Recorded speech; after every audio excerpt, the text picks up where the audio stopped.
Look, you're absolutely right, it's a contrarian position. The stock certainly has been beaten up and is very unpopular now. We are attracted really almost to that very thing. Expectations for QB are now very, very low. Now, if I take you back 10 years, when the stock was trading at something like $35, the market was factoring in 20% plus insurance margins for the foreseeable future.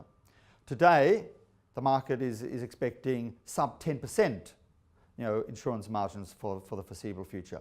We think the truth lies somewhere in the middle, in the low teens.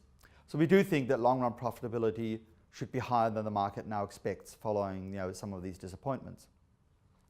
There are some sort of outside issues that might help QBE.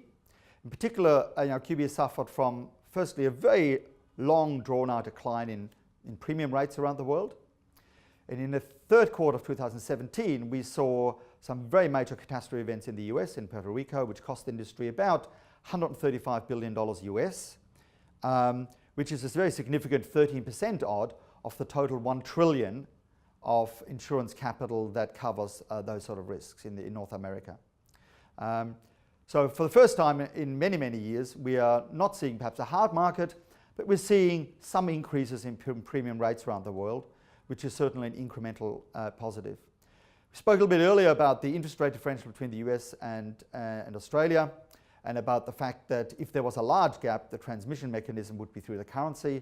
A weak currency is good for QBE. And lastly, higher rates are also good for QBE because that of course drives the yield on their technical reserves, on their investment portfolio.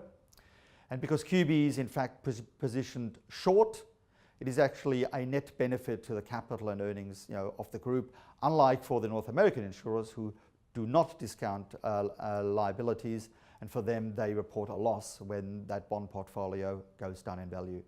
So we really like it for all these numbers of different reasons. We're also reassured by the fact that when we look at M&A transactions, and there have been some significant ones of late in that sector, they're at about the sort of multiples of book value and NTA that we use to value QBE.